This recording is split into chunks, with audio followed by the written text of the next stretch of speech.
Hello दोस्तों, आपका स्वागत है मेरे यूट्यूब चैनल आरजे ज्ञान क्लासेस में। तो ये टेस्ट सीरीज का वॉल्यूम 4 है और इससे पहले वॉल्यूम 1, वॉल्यूम 2, वॉल्यूम 3 तक बना दिया गया है। बना के जिनको ज़रूरत है और जिन्होंने उस टेस्ट सीरीज में भाग लिया है, जिन्होंने उस टेस्ट को दिया है, वो वॉल्यूम उनको दे दिया गया है। जिन्होंने डिमांड किया है कि मुझे चाहिए, और जिन्होंने नहीं दिया है उनको टेस्ट का उस समय का जो, क्योंकि टेस्ट जो है 100 पर मंथ के हिसाब से फ़ी पेड करके देना होता है। तो जिन्होंने फ़ी पेड करके टेस्ट दिया है उनको वॉल्यूम मिल गया है। अगर आप नहीं मिला है तो आप ले लीजिएगा। और जिन्होंने वॉल्यूम 4 का भी टेस्ट सीरीज 31 से 34 तक है, अगर इन्होंने दिया है आप टेस्ट, तो आपको ये वॉल्यूम मिल जाएगा। ठीक है, उसके लिए कोई चार्जेस नहीं है। यदि आपने टेस्ट नहीं दिया है तो आप जानते हैं कि टेस्ट सीरीज 100 पर मंथ के हिसाब से होता है।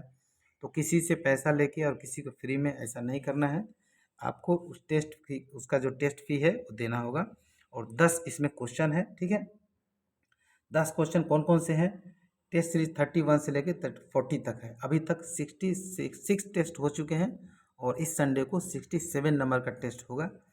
और उसी तरह हर 10 टेस्ट के बाद एक वॉल्यूम बनाया जाता है। तो अभी तक 40 तक का वॉल्यूम कंप्लीट हो गया है और कुछ ही दिनों में सारे जो वॉल्यूम है उसको कंप्लीट कर लिया जाएगा और आपको दे दिया जाएगा। लेकिन आपने अगर उस टेस्ट में भाग लिया होगा तभी दिया जाएगा, नहीं भाग लिया होगा तो उसका आपको कुछ थोड़ा सा चार्ज रखा गया है।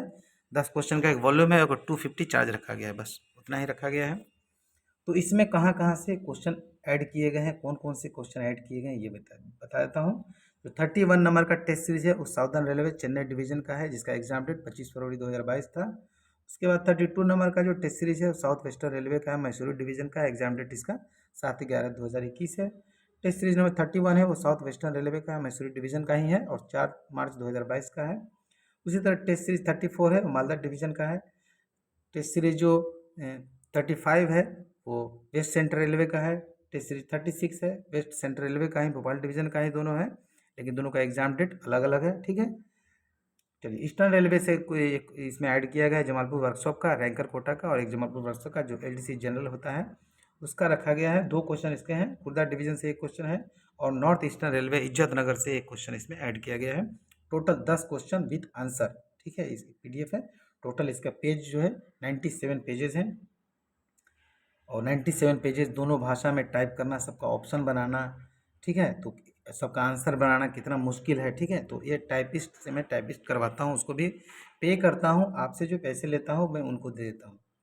तो इससे आपका काम हो जाता है। ठीक है, और हमारा काम ये है कि आपको पढ़ने में सहूलियत हो जाती है, एक ही जगह क्वेश्चन आंसर मिल जाता है तो आपको याद भी जल्दी जल्दी हो जाता है। तो इस तरह से हमने इसको बनाया है। लेकिन क्वेश्चन नंबर जो 1 से लेके क्वेश्चन नंबर 50 तक या 55 तक आधा क्वेश्चन का इसका विश्लेषण करेंगे और डीपली विश्लेषण करेंगे ताकि आपको समझ में आए। ठीक है, यदि चैनल पर नए हैं तो चैनल को सब्सक्राइब कर लीजिएगा। वीडियो पसंद आए तो वीडियो को लाइक ज़रूर कीजिएगा और बहुत अच्छी तरह से विश्लेषण करेंगे। एक एक क्वेश्चन में 5, 6, 10 क्वेश्चन जितना निकल सके उतना निकालेंगे। ठीक है, तो चलिए क्वेश्चन नंबर 1 से शुरू करते हैं। क्वेश्चन नंबर 1 क्या है? In Fiat bogie, the phonic wheel screw are to be tightened to the torque value of। जो फोनिक व्हील होता है, आप जानते हैं कि एक फिएट बोगी में जो है 2 फोनिक व्हील होते हैं और 2 अर्थ के लिए रिजर्व रहता है। ठीक है, अर्थ भी चाहिए। और फोनिक व्हील में 80 जो है 80 जो है टीथ होते हैं, 80 दांत होते हैं। उसका जो सेंसर होता है उसके वैक्सल को, स्पीड को जो है एक्यूरेट करता है, इसको एक्यूमुलेट करता है, मतलब उसको काउंट करता है। तो इसका आंसर तो 21 एनएम हो जाएगा। इससे संबंधित एक और क्वेश्चन आपसे पूछ सकता है कि 8 जो फोनिक व्हील का जो टॉर्क वैल्यू तो 21 एनएम है और इसमें बोल्ट कौन सा यूज होता है? तो 8 M8 उसको बोला जाता है। M8 बोल्ट जो है इसमें यूज होता है। अब M8 जो बोल्ट है, M8 बोल्ट में M8 बोल्ट है, उसमें M का क्या मतलब है ये भी क्वेश्चन आपसे पूछा गया है। तो M का मतलब जो बोल्ट जो है ये बोल्ट हुआ। ठीक है, और नट क्या होता है? ये इस तरह का होता है जो नट होता है, ये बोल्ट हुआ। ठीक है, इस तरह का स्क्रू अंदर बना हुआ रहता है थ्रेड और इसमें बाहर थ्रेड बना हुआ रहता है। ठीक है, तो ये बोल्ट हुआ और ये नट हुआ। ठीक है, नट क्या होता है? नट इस तरह से नट अंदर डाल के टाइट किया जाता है। अब बोल्ट जो है गोल वाला होता है, ये भी आप याद रखिएगा। तो ये बोल्ट के अंदर का डाया जो है उसी को M8 मतलब 8 mm का अंदर डाया है। ठीक है, इस बोल्ट का यहाँ से यहाँ तक डाया जो है 8 mm है, उसी को M8 कहा जाता है। तो M8 बोल्ट यूज होता है फोनिक व्हील में, और 21 Nm के टॉर्क वैल्यू से टाइट होता है।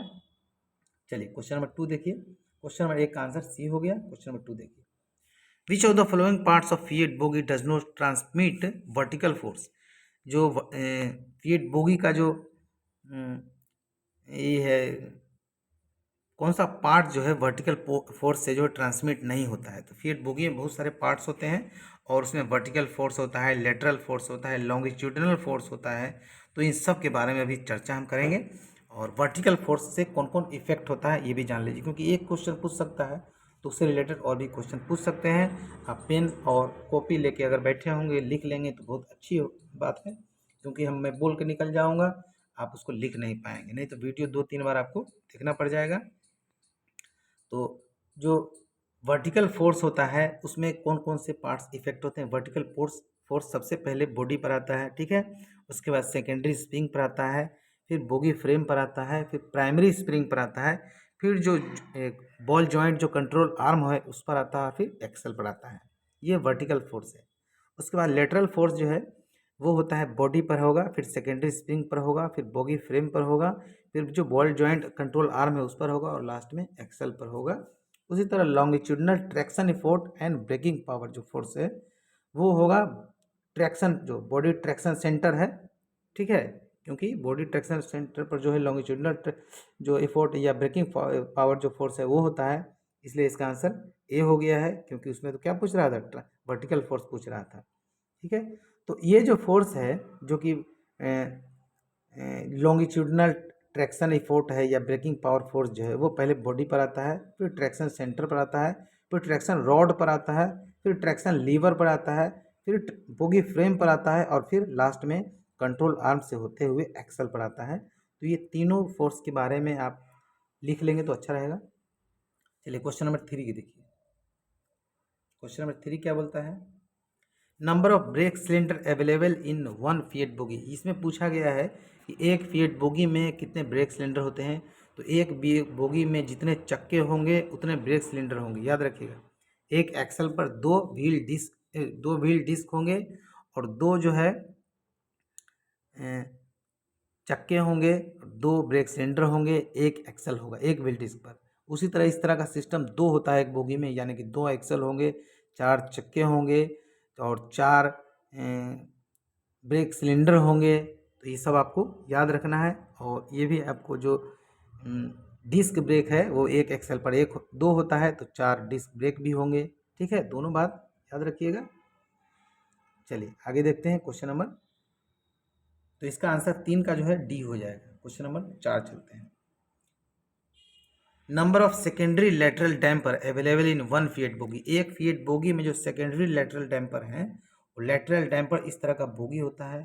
और लेटरल डैम्पर होता कहाँ है, देखिए इस तरह का बोगी होता है। यहाँ प्राइमरी वर्टिकल डैम्पर होता है, यहाँ प्राइमरी वर्टिकल डैम्पर होता है, यहाँ भी होता है, यहाँ भी होता है। 4 प्राइमरी वर्टिकल डैम्पर हो गया। एक लेटरल डैम्पर ट्रैक्शन सेंटर के पास होता है, तो 5 हो गया।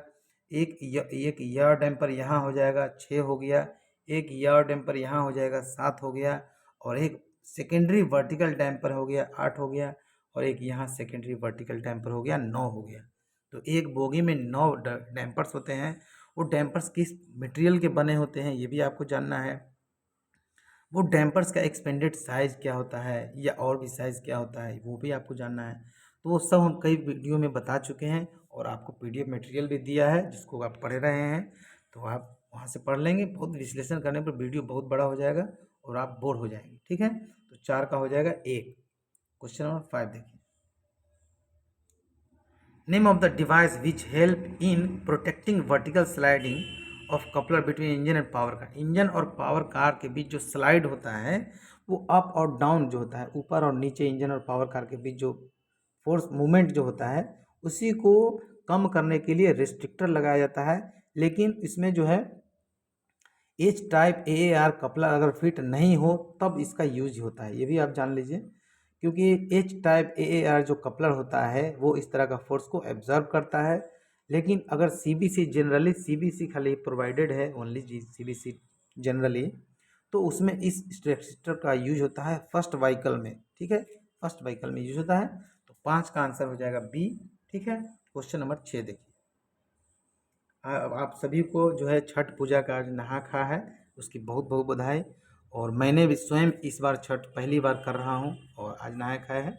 अभी मैं थोड़ी देर में जाऊँगा, नहाऊँगा खाऊँगा। उससे पहले जो माँ है वो खाना वाना बना रही है, सब कुछ कर रही है। मुझे भी हेल्प करना चाहिए था और किया हूँ मैं, लेकिन थोड़ा आप लोगों के लिए अपना जो आरजे ज्ञान क्लासेस है एक परिवार है और इसके लिए भी थोड़ा समय निकालना बहुत ही आवश्यक है।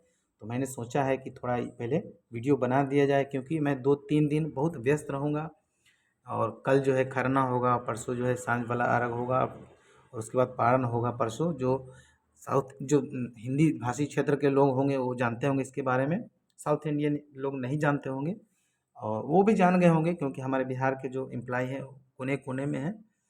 तो इसलिए 2-3 दिन व्यस्त रहूँगा। जो भी आपका मैसेज जो भी होगा ज़रूर कीजिएगा। ऐसा नहीं है कि हम व्यस्त हैं तो नहीं करेंगे। जब भी आप मोबाइल फ़ोन उठाएँगे, जब भी व्हाट्सएप पर जो भी मैसेज आया हुआ रहेगा उसका रिप्लाई ज़रूर देंगे और जब भी खाली बैठा रहूँगा आपका रिप्लाई दूँगा। जो काम है निरंतर चलता रहेगा, कोई भी काम रुकना नहीं है। काम रोक के अगर फिर कोई भी पर्व करें तो क्या फ़ायदा, है ना? काम चलता रहना चाहिए, कोई भी काम रुकना नहीं चाहिए। तो मैं स्वयं कर रहा हूँ इसलिए आपको बता रहा हूँ, ठीक है? तो क्वेश्चन नंबर 6 देखिए।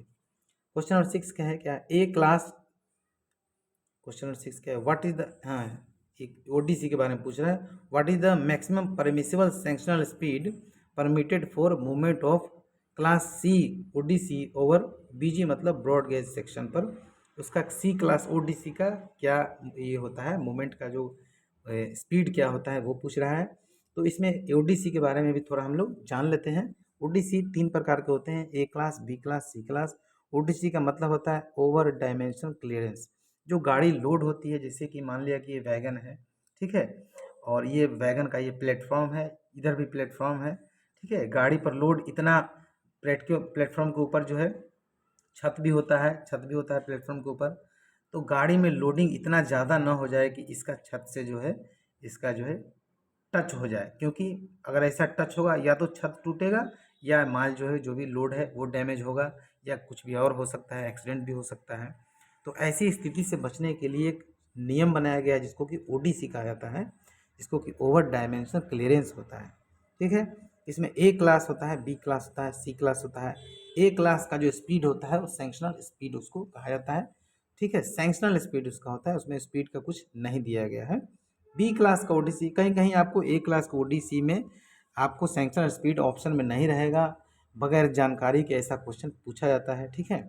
तो इस स्थिति में आप कोई भी ऑप्शन मारें या ना मारें, बाद में आप उस पर दावा ठोक सकते हैं, क्योंकि ऐसा भी ऑप्शन आता है कि जो क्वेश्चन आपने गलत समझ लिया है उस पर इतना डेट के अंदर आप कंप्लेन कर सकते हैं, ठीक है। तो ये भी आपको याद रखना है। और जो ए क्लास का सेक्शनल स्पीड होता है, बी क्लास का 40 किलोमीटर पर आवर स्पीड होता है और सी क्लास जो है वो 25 किलोमीटर पर आवर का स्पीड होता है। और ए क्लास का जो मूवमेंट होता है वो डे और नाइट दोनों में होता है, बी क्लास का भी डे और नाइट दोनों में होता है, सी क्लास का डे में होता है। लेकिन ऑप्शन में आपको डे लाइट लिखा रहेगा, डे नाइट वो नहीं होगा। ऑप्शन को ध्यान से देखिएगा, ऐसे नहीं कि डे लाइट समझ के आप डे नाइट समझ के उसको नज़रअंदाज करें, ठीक है। उसी तरह क्लियरेंस भी दिया गया है कि इतना इंच से इतना इंच का ग्रॉस क्लियरेंस होगा।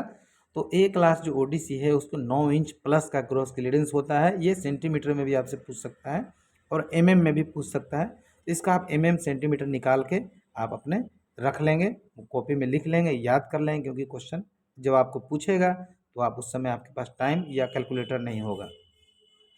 उसी तरह जो बी क्लास ओडीसी है वो 6 इंच और 9 इंच के बीच में होता है, ठीक है, ठीक है। इसको भी सेंटीमीटर या एमएम में निकाल के रख लेंगे, ठीक है।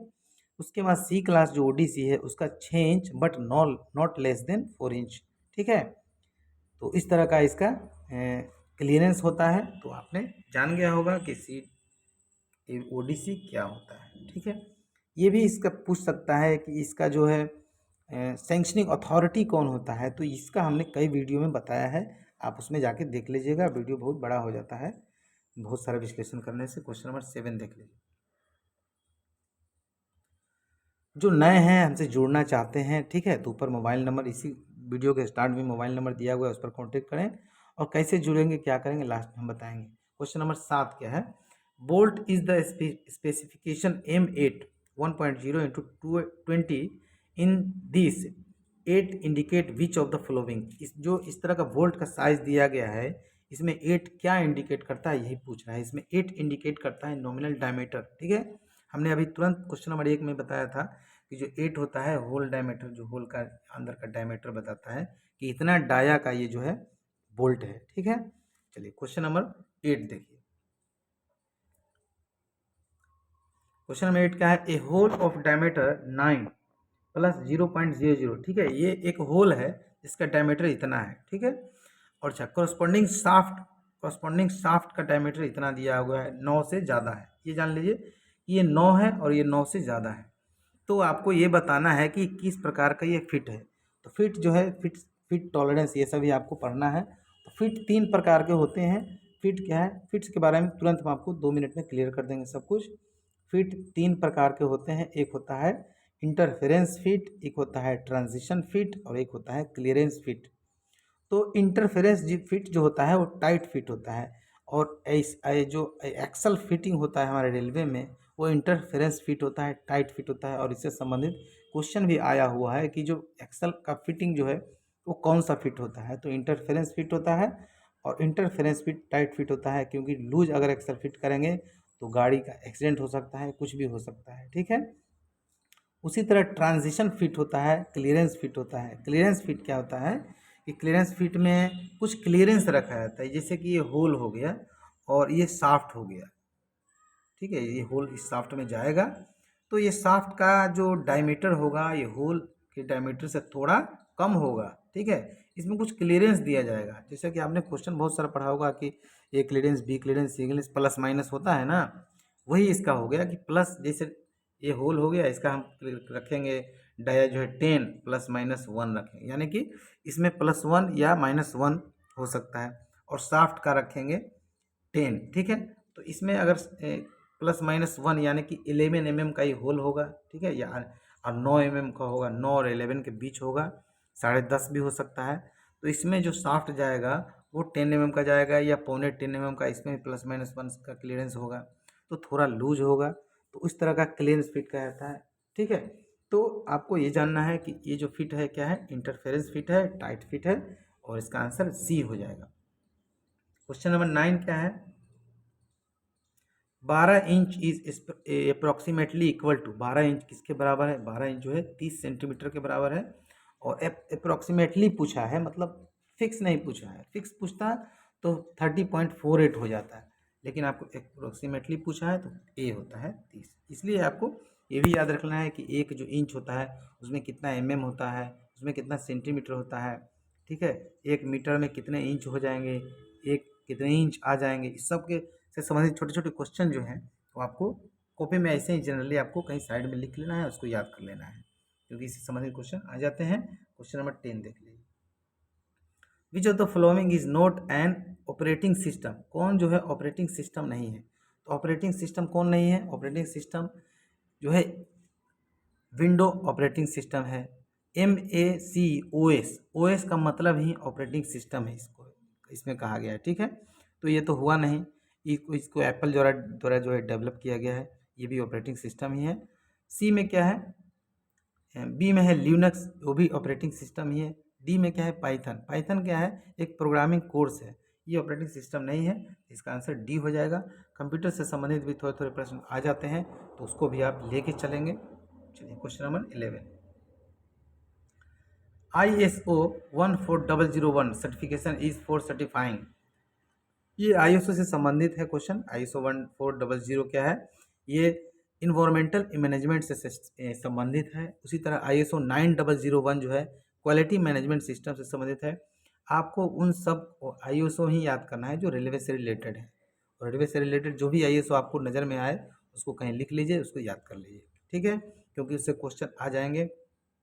अब ISO होता क्या है, ISO होता है international organization for standardization, international standardization organization for standardization, और इसका हेडक्वार्टर जिनेवा स्विट्जरलैंड में है, ठीक है। इसमें मेंबर जो है 167 मेंबर्स हैं। तो क्वेश्चन नंबर 11 हो गया। क्वेश्चन नंबर 12 देखिए, which of the following is not an environmental related works, इसमें कौन जो है इन्वायरमेंटल रिलेटेड वर्क्स नहीं है, मतलब पर्यावरण से संबंधित नहीं है। तो एफोर से देखा, एफोरेस्टेशन, एफोरेस्टेशन इसका मतलब ही होता है वन रोपण, तो ये तो होगा नहीं, क्योंकि नहीं पूछ रहा है ना। आपको क्वेश्चन में ये भी याद रखना है कि नहीं पूछ रहा है या हाँ पूछ रहा है। कभी कभी क्वेश्चन आप जानते हैं लेकिन नहीं, हाँ आपने ध्यान से नहीं पढ़ा तो क्वेश्चन गलत हो सकता है। ठीक है। बी का क्या है? Diesel generator utilization. Diesel generator utilization क्या है? ये पर्यावरण को प्रदूषित करने वाला है। ठीक है, तो ये आंसर तो हो ही जाएगा। इसको भी देखते हैं। ये सोलर प्लांट है तो क्या है? सोलर जलाएंगे तो बिजली बचत होगी तो पोल्यूशन बचेगा।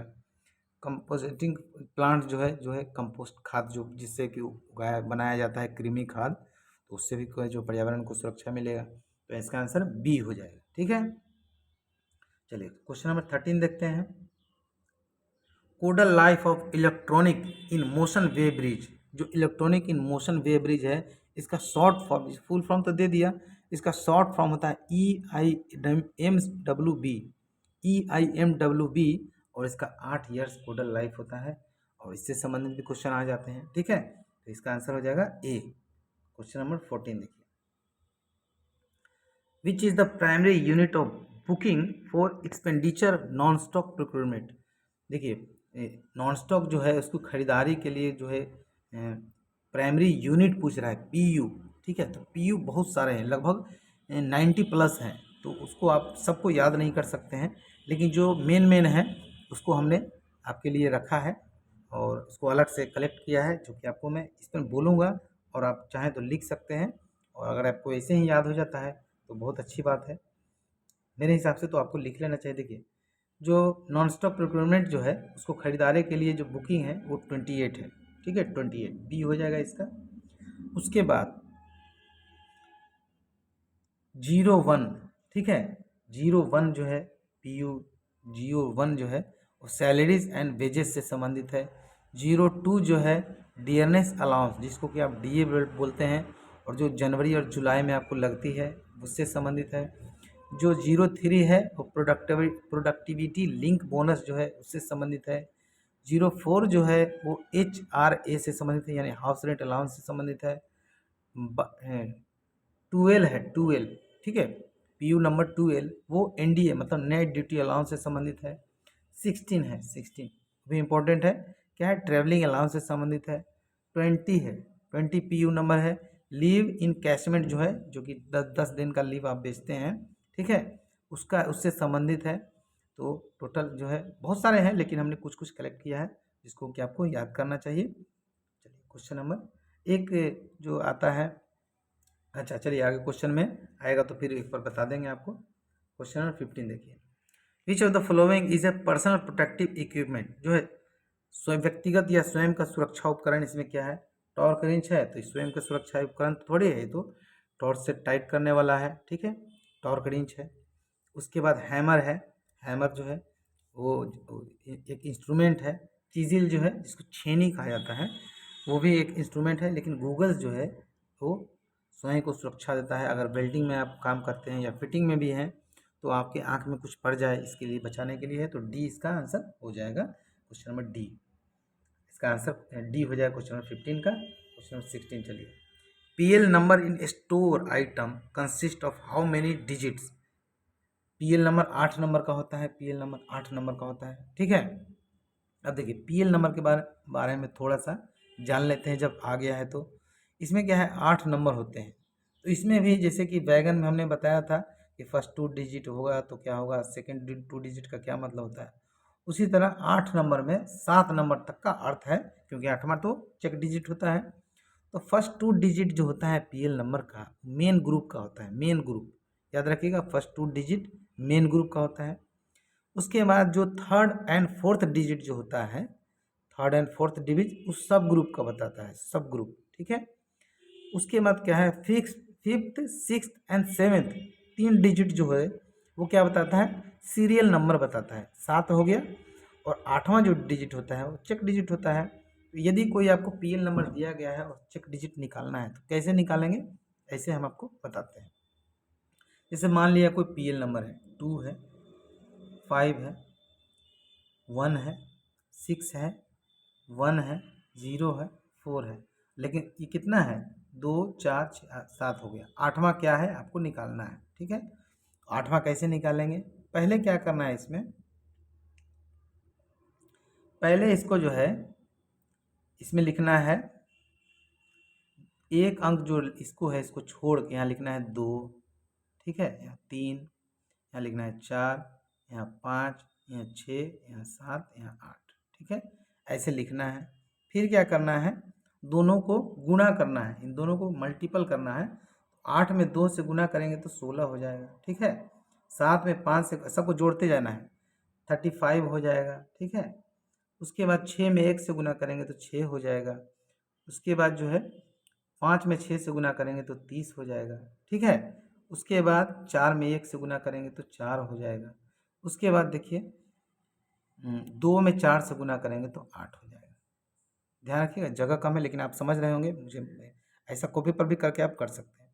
अब सबको क्या करना है, जोड़ना है। सबको जोड़ेंगे तो कितना आएगा, इन सबको जोड़ना है तो कितना होगा, सबको जोड़ने से आता है 99, ठीक है, 99 आता है, ठीक है। एक बार चेक कर लेते हैं, 16 और 35 को जोड़ेंगे तो 51 हो जाएगा। 51 में 6 जोड़ेंगे तो 51 में 6 जोड़ेंगे तो 57 हो जाएगा। उसमें 30 जोड़ेंगे तो 87 हो जाएगा। उसमें 4 जोड़ेंगे तो 87 में 4 जोड़ा तो 91 हो जाएगा उसमें, ठीक है। उसमें 8 जोड़ेंगे तो 99 हो जाएगा। 99 हो गया। चलिए इसको हटाते हैं, आप लिख लीजिएगा, फिर से करते हैं। 99 हो गया। अब 99 में क्या करना है, 11 से डिवाइड कर देना है। 11 से डिवाइड कर देंगे तो कितना हो जाएगा, 0 हो गया। तो 0 क्या हो गया, इसका चेक डिजिट हो गया, ठीक है। अगर ऐसा नहीं होता, जो शेष होता वही चेक डिजिट होता, ठीक है। तो इसका आंसर हो जाएगा, आंसर तो हमने बता दिया 8 डिजिट का होता है। तो इस तरह से निकाला जाता है सब ग्रुप क्या होता है, ग्रुप क्या होता है, फिर नंबर जो कौन सा नंबर पर है उसका क्या अर्थ है, ये सब आपको जानना चाहिए। चलिए क्वेश्चन नंबर 17 देखते हैं। In case of hot axle, देखिए हॉट एक्सेल का भी क्वेश्चन बहुत सारे आते हैं, तो उससे संबंधित भी थोड़ा उसका भी चर्चा कर लेंगे। In case of hot axle, the temperature of axle beyond which the affect coach to be detached in route from train service. Hot axle के मामले में जो है कितना टेम्परेचर होगा तो कोच को डिटेच्ड कर लिया जाएगा। डिटेच्ड याद रखिएगा, अगर वैगन में होगा, ये वैगन से क्वेश्चन नहीं है, लेकिन अगर वैगन में होगा 90 डिग्री प्लस होगा तो कोच को डिटेस्ट मतलब हटा लिया जाएगा, उसको निकाल दिया जाएगा सेवा से। जो कोचिंग स्टॉक है इसमें 80 डिग्री से ज़्यादा हो गया तो उसको सेवा से निकाल लिया जाएगा, ठीक है। लेकिन आपको ये भी क्वेश्चन पूछ सकता है कि कितना जो एक्सल होते हैं उनके एक्सल के बीच का जो टेम्परेचर है वो कितना होना चाहिए, ठीक है, कितना उनके बीच का टेम्परेचर में डिफरेंस होगा तो उसमें क्या होगा, ऐसा क्वेश्चन आता है। तो देखिए ध्यान से देखिएगा, चलिए 0 डिग्री से 10 डिग्री के बीच का अगर डिफरेंस है एक्सल के टेम्परेचर में तो क्या करेंगे, कोई प्रॉब्लम नहीं, अलाउ है, गाड़ी को आगे जाने दीजिए, ठीक है, अलाउ। अगर 10 डिग्री से 15 डिग्री का डिफरेंस है दो एक्सल के टेम्परेचर में, ठीक है, इतना डिग्री टेम्परेचर नहीं, इतना का डिफरेंस, यानी एक 60 है और एक 75 है, ठीक है, एक 70 है और एक 85 है। तो इस तरह का अगर डिफरेंस है तो क्या करेंगे, इन्फॉर्म करेंगे नेक्स्ट स्टेशन।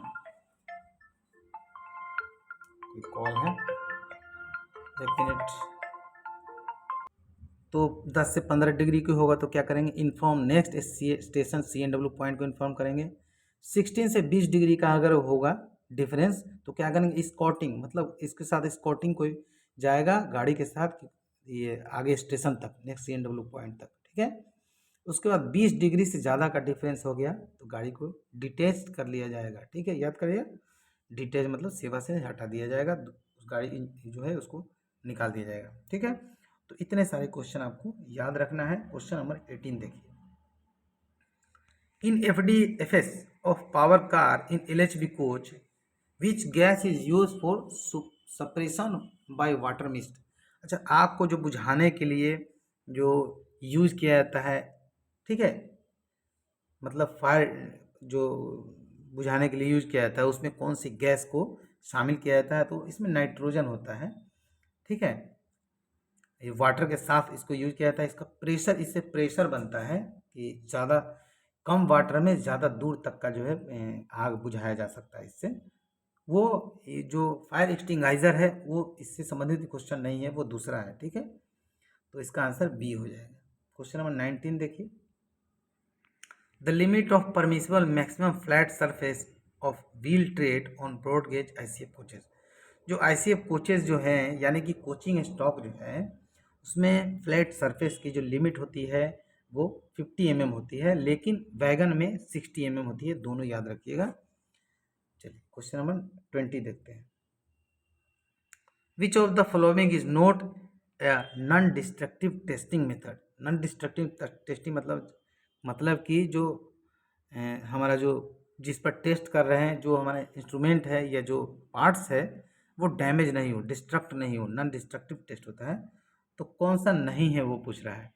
तो अल्ट्रासोनिक जो होता है आप जानते हैं नॉन डिस्ट्रक्टिव टेस्ट है, ईडी करंट भी नॉन डिस्ट्रक्टिव टेस्ट है, ड्राई पेनिटेंट टेस्ट होता है, ड्राई पेनिटेंट टेस्ट जो है ये भी नॉन डिस्ट्रक्टिव टेस्ट ही है। टेंसाइल स्ट्रेस जो है टेस्ट, ये डिस्ट्रक्टिव टेस्ट है, इसको टेंसाइल इसका टेस्ट किया जाता है, इसको खींच के चेक किया जाता है, तो उसमें जो है डैमेज हो सकता है, तो इसका डी हो जाएगा।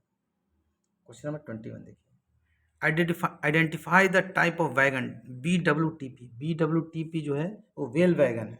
इस प्रकार का जो वैगन होता है उसमें साइड वाल और रूफ नहीं होता है, उसी को वेल वैगन कहा जाता है, तो इसका हो जाएगा डी। ठीक है, याद रखिएगा। क्वेश्चन नंबर 22 देखिए, the type of suspension air spring provide in FIAT bogie. Fiat bogie में जो सस्पेंशन प्रोवाइड किया जाता है एयर स्प्रिंग, वो कहाँ, सेकेंडरी सस्पेंशन बॉलिस्टर के पास जो दिया जाता है, ठीक है। तो याद रखिए जो स्प्रिंग है और फीबा है, इससे भी क्वेश्चन बहुत सारे आते हैं, और इसका भी आपको एक PDF है जो कि हमने आपको दिया है, किसी को नहीं मिला है तो आप मांग लीजिएगा, क्योंकि उससे क्वेश्चन आते हैं, ठीक है। Torque value of control arm bracket bolt. Control arm bracket bolt का जो है टॉर्क वैल्यू है 170 mm होता है, 170 mm, ठीक है। और कुछ और मेन जो टॉर्क वैल्यू है वो आपको जानना चाहिए, जैसे कि आपको ड्राफ्ट गियर का जो बोल्ट है उसका टॉर्क वैल्यू जो है 295 ±10 होता है। कपलर हेड है उसका 200 Nm होता है। Control arm housing nut bolt का होता है 170 Nm, ठीक है। एक्सल बोल्ट फ्रंट कवर का होता है 170 Nm। तो ये सब आपको कहीं नहीं मिलेगा, ये सब जो है आपको लिख लेना है। क्वेश्चन नंबर 24 देखिए, condemning limit of break pad in FIAT bogie. जो फीएट बोगी का जो ब्रेक पैड होता है उसकी कंडेमनिंग लिमिट कितनी होती है, 7 mm होती है। नया जो होता है ब्रेक पैड 35 mm का होता है, ठीक है। और 28 mm तक अगर घिस जाए तो भी ये चलता रहेगा, 7 mm अगर बच गया तब तक ये कंडेमनिंग लिमिट है, ठीक है। तो 7 mm कंडेमनिंग लिमिट है, 28 mm घिसाव। तो क्वेश्चन घुमा के आपको ये भी पूछ सकता है कि इसमें घिसाव कितना ज़रूरी है। तो क्वेश्चन नंबर जो 24 है उसका बी हो जाएगा आंसर। उम्मीद है आपको वीडियो अच्छा लग रहा होगा, वीडियो को लाइक ज़रूर कीजिएगा यदि अच्छा लग रहा होगा तो। Permissible clearance between brake disc and brake pad in FIAT bogie should be. Brake disc और ब्रेक पैड के बीच जो परमिसिबल क्लियरेंस होता है वो 1 mm से 1.5 mm होता है। आपको क्वेश्चन में ये भी पूछ सकता है कि मैक्सिमम कितना होता है, ठीक है, और उसमें ऑप्शन दोनों रहेंगे, तो वहाँ सिर्फ 1.5 mm आप आंसर लगाएंगे। पूछेगा मिनिमम कितना है, तो उसका ऑप्शन ए जो है 1 mm लगाएंगे, ऑप्शन में दोनों रहेगा, वहाँ कन्फ्यूज नहीं होइएगा कि सर बताए थे दोनों और आगे या कोई एक, आप किसको लगाएं, ठीक है, याद रखिएगा। क्वेश्चन नंबर 26 देखिए, what is the distance between two wheel flange on same axle.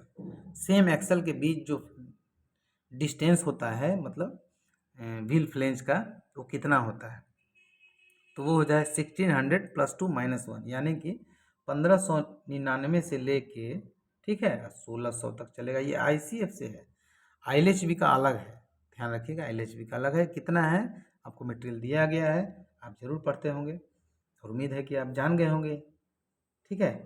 चलिए क्वेश्चन नंबर 27 देखिए, which of the following failure code indicate WSP failure due to WSP disturbance और इन वन एक्सल।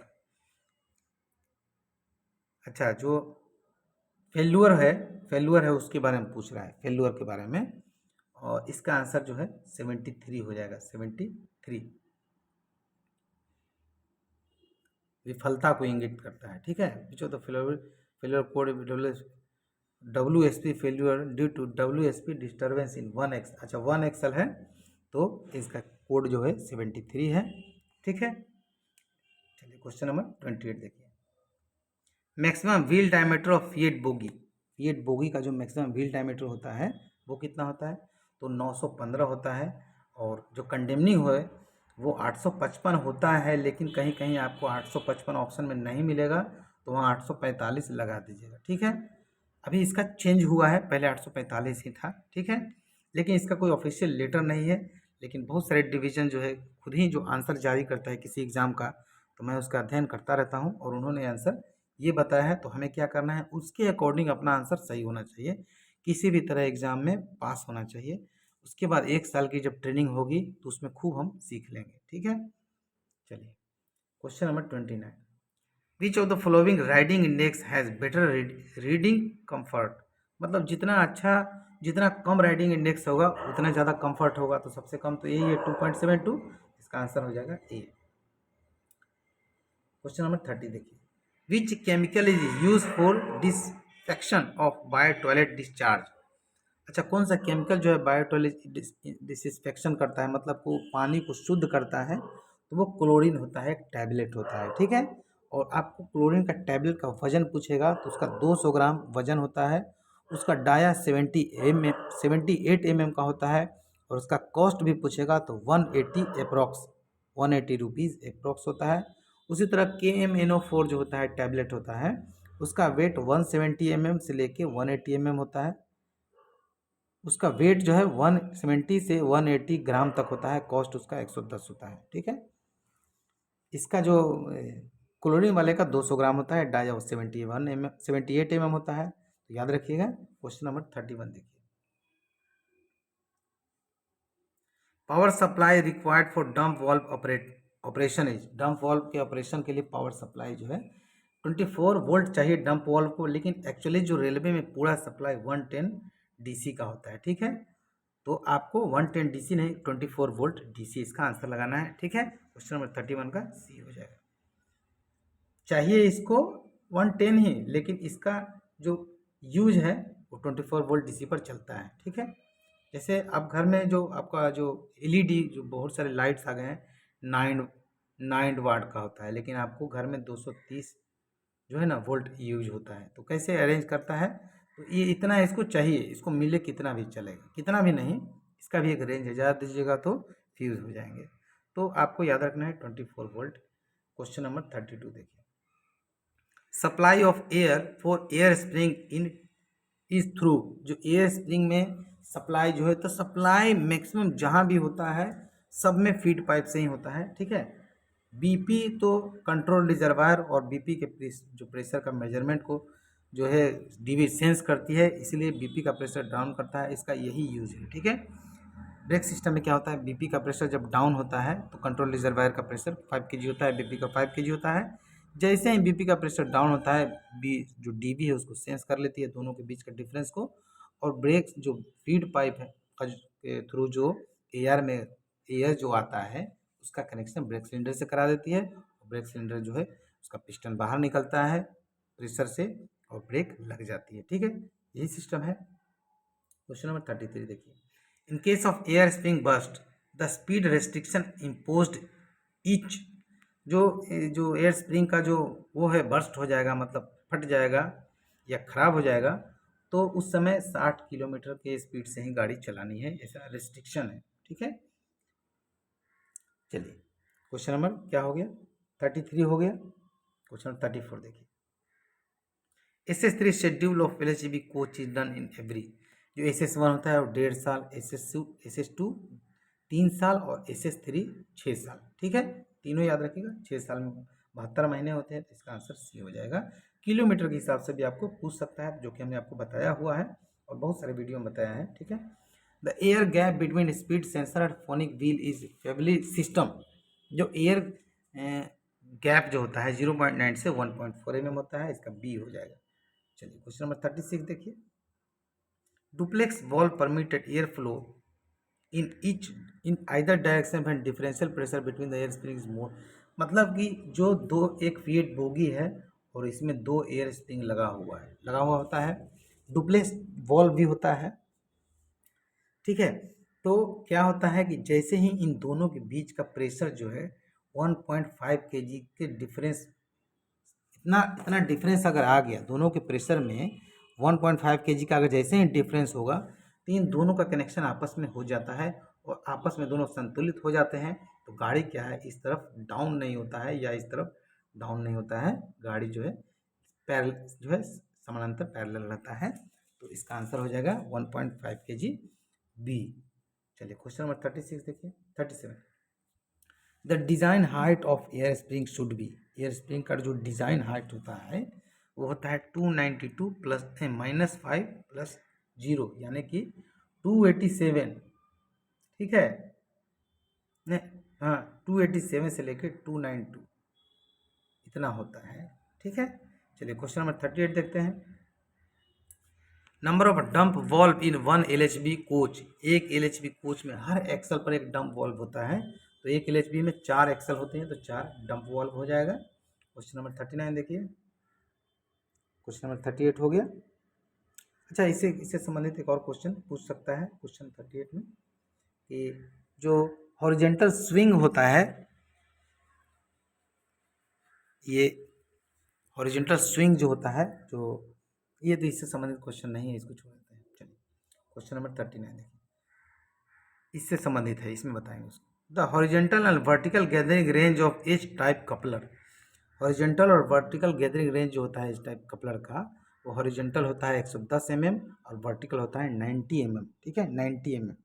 और horizontal swing अगर पूछेगा तो maximum होता है 17.85, 17.85 degree. ठीक है, और वर्टिकल स्विंग पूछेगा, ये भी मैक्सिमम ही है 7 डिग्री, ये मैक्सिमम ही पूछेगा। और हॉरिजॉन्टल पूछेगा तो 17.85 डिग्री होता है, वर्टिकल होता है 7 डिग्री, दोनों याद रखिएगा। ठीक है, चलिए क्वेश्चन नंबर कौन सा हो गया, 39 हो गया। 40 देखिए, what is the maximum height centre line of side buffer above rail level in empty condition, मतलब जो बफर का जो एम्प्टी कंडीशन में मैक्सिमम हाइट होगा 1105 होगा और मिनिमम 1030 होता है, ये तो आप जानते ही हैं। चलिए क्वेश्चन नंबर 41 देखिए, 41 में क्या है, ड्यूरिंग ड्रॉप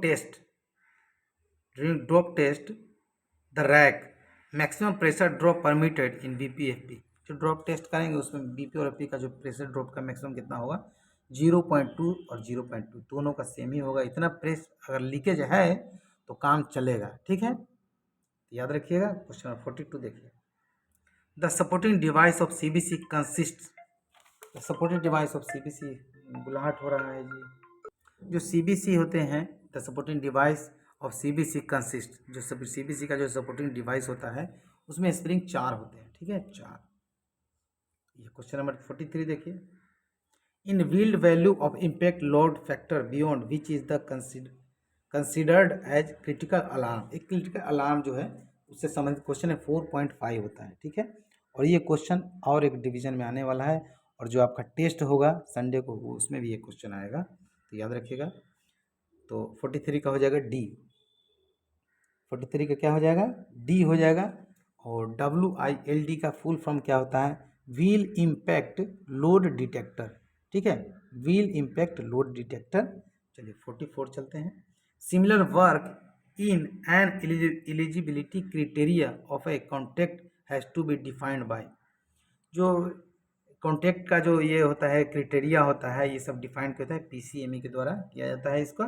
ठीक है, लेकिन ये जो है the total value of contract executed goes beyond 150% of contract value then approval of, ये जो है GM के द्वारा होता है।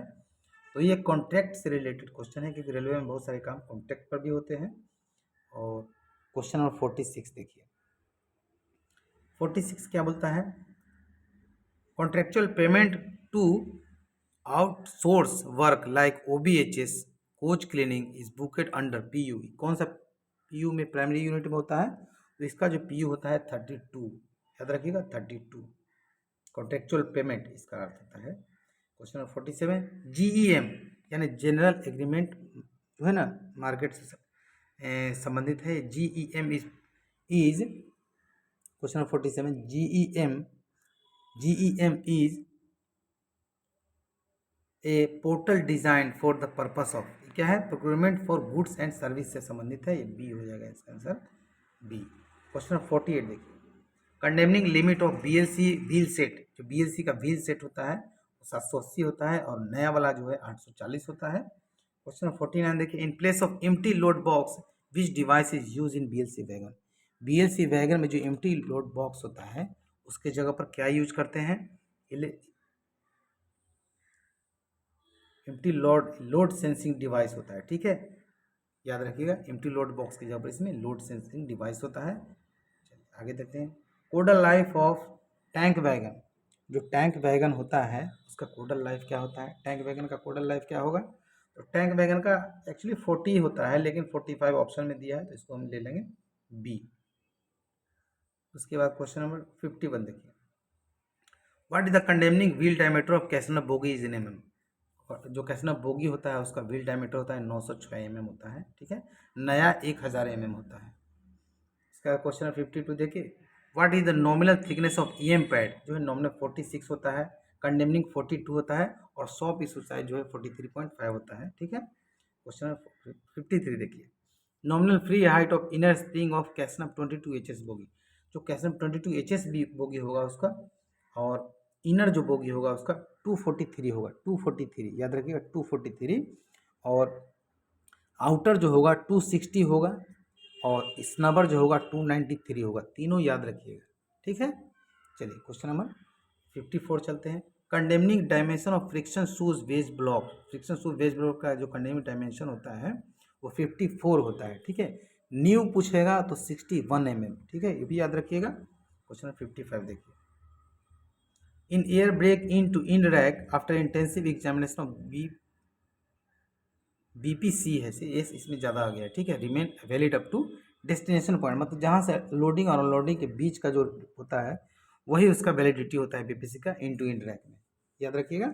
चलिए 56, चलिए 56, अब ये जो है 55 तक हो गया है। अब मुझे घर से बुलाहट है, आज नहा खाए करना है, छठ पूजा का व्रत है। तो वीडियो आपको अच्छा लगा होगा, वीडियो को लाइक ज़रूर कीजिएगा, और अगले वीडियो में फिर मिलेंगे, ठीक है, तब तक के लिए जय हिंद दोस्तों, नमस्कार।